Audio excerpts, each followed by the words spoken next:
Fédération canadienne des contribuables a révélé que le bureau de la gouverneure générale du Canada, notre GG national, a dépensé plus de 117 000 $ en frais de nettoyage à sec depuis 2018. 117 000 $ de nettoyeurs au bureau du gouverneur général du Canada. Qu'est-ce qu'elle leur envoie pour 117 000 $? Je veux le savoir. On en parle avec Nicolas Gagnon, directeur de la Fédération canadienne des contribuables. Monsieur Gagnon, 117 000 $? Qu'est-ce qu'il envoie aux nettoyeurs pour 117 000 $? C'est une très bonne question, en fait. En fait, c'est ce qu'on essaie d'obtenir comme information maintenant qu'on sait tout ce qui a été dépensé. Il faut rappeler que c'est une démarche qui avait déjà été entamée par un député de la Chambre des communes en ce qui a trait à toutes les dépenses qui passent à Rideau Hall, qui sont supérieures à plus de 1 000 $. Et c'est là qu'on a découvert qu'il y avait eu plus de 117 000 $ en frais de nettoyage à sec ou de nettoyage professionnel externe à Rideau Hall, donc au bureau du secrétaire du gouverneur général. Et le pire là-dedans, c'est pas juste la facture de 117 000 $ sur 5 ans, donc depuis 2018 jusqu'à tout récemment. C'est aussi de rappeler que c'est 117 000 $ qui s'ajoutent à d'autres factures de vêtements qu'on a déjà découvert à Rideau Hall. Pour ceux qui le savent pas, depuis 2021, la gouverneure générale a également accès à une garde-robe payée par les contribuables à concurrence de 130 000 $ par mandat de 5 ans. Et là, on apprend maintenant qu'on a des services professionnels de nettoyage à sec qui sont fournis, alors qu'à Rideau Hall, il existe même à l'interne, parmi toutes les dépenses qui sont reliées à cette institution-là, il y a déjà des services de nettoyage et de lessivage qui sont fournis par le bureau du gouverneur général. Donc, ça fait aucun sens qu'on se ramasse avec une facture de 117 000 $ pour des services externes. Mais on va essayer d'aller au fond des choses pour savoir ce qui ont pu être déboursés pour autant de morceaux de vêtements, parce que on a fait essayer de faire un petit calcul rapide pour donner une idée de qu'est-ce que ça représente pour monsieur, madame, tout le monde. Et on a été chercher des chiffres d'un service luxueux de nettoyage à sec qui s'appelle Majestic Cleaners, qui est également situé à Ottawa, puis qui offre des services assez dispendieux.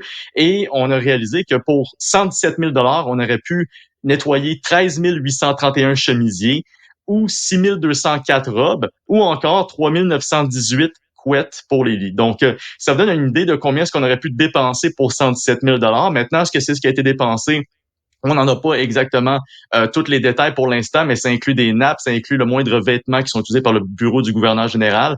Et à ce jour, on n'a pas encore eu une réaction de Rideau Hall à savoir s'ils allaient continuer dans cette direction-là, maintenir un tel rythme de dépenses pour le nettoyage. Mais pour l'instant, il n'y a pas eu de réaction de leur part. Donc, on va attendre de voir ce qui se passe pour la suite des choses. Les Canadiens ont de la misère à s'acheter un pot de beurre de peanuts. Les familles ont de la misère à avoir accès à des fruits, puis des légumes, puis de la viande, puis des produits pour se nourrir. C'est difficile de faire le plein dans son auto. Puis notre GG national se permet, sur le dos de notre argent, nos impôts, 118 000 $ de nettoyage à sec. Est-ce qu'on se fout de notre gueule comme contribuable? Parce que c'est le seul terme qui me vient à l'esprit. Je suis malheureusement obligé de vous donner raison. Oui, on se fout un petit peu de notre gueule à ce niveau-là parce que c'est pas le seul privilège auquel la gouverneure générale a accès. On en a déjà fait une liste, puis c'est pas juste Mary Simon qui profite de ces privilèges-là. Ça fait quand même plusieurs années que cette culture dépensière a lieu à Ottawa, mais on sait d'ailleurs qu'elle a quand même un salaire de 352 000 $ par année. Jamais je croirais qu'elle a besoin d'avoir un service de lessivage, de nettoyage à sec externe pour être en mesure de s'occuper de ses vêtements de fonction. En plus de ça, tous les gouverneurs généraux, après avoir rempli leurs fonctions, ont droit à un compte de dépenses par année d'au moins 206 000 $ pour leurs dépenses personnelles, en plus d'une pension à vie de 150 000 $ à vie, et ça, peu importe le nombre d'années qu'ils ont servi. Par exemple, Mme Julie Payette a même pas 3 ans d'années de service, mais elle a droit à la pension à vie.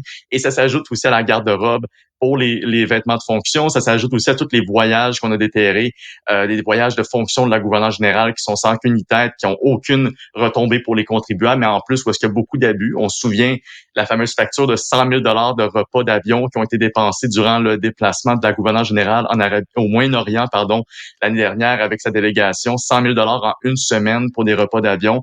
Il n'y a pas si longtemps, on déterrait le fait que quand ils sont allés en Islande, elle et sa délégation ont dépensé pas loin de 70 000 $, plus de 70 000 $ pour des frais de limousine pour 3 jours, alors que l'hôtel était situé à 700 mètres du lieu de convention. Donc, il y a plein d'exemples comme ça qu'on peut encore déterrer, là. Mais est-ce que Mme Simon sait qu'elle est gouverneure générale du Canada, puis pas de Monaco ou du Luxembourg ou d'un Émirat au Moyen-Orient où l'argent, tu creuses, puis il y a du pétrole qui sort?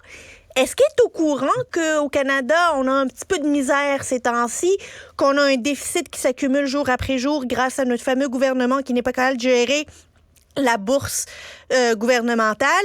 Et que tout le monde en arrache? Ou est-ce qu'on se déconnecte de la réalité une fois qu'on foule le sol de Rideau Hall?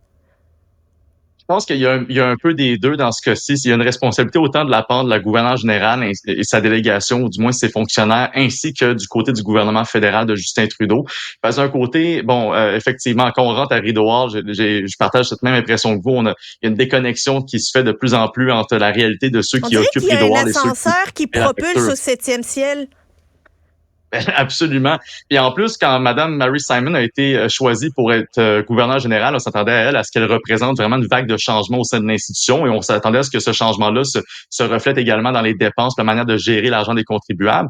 Mais il y a aussi le fait que quand on a interpellé Mary Simon et ses fonctionnaires il y a quelques semaines par rapport à la facture des voyages qui ont eu lieu en 2022, plus de 2,7 millions de dollars, ils nous ont répondu que c'était pas eux qui étaient responsables d'approuver les factures. Ça vient essentiellement de Affaires mondiales ou le ministère des Affaires étrangères qui est dirigé par l'honorable Mélanie Joly. Donc, ce serait également à elle de pouvoir nous donner des réponses sur comment certaines de ces factures-là peuvent se passer à travers les mailles du filet et puissent donner lieu à autant d'abus à Rideau Hall. Mais autant M. Trudeau que Mary Simon ont une responsabilité sur la manière que l'argent est utilisé à Rideau Hall. Nicolas Gagnon, directeur de la Fédération canadienne des contribuables, j'espère que votre nettoyeur vous coûte moins cher que celui de Mary Simon. Beaucoup moins. Bonne journée. À vous aussi.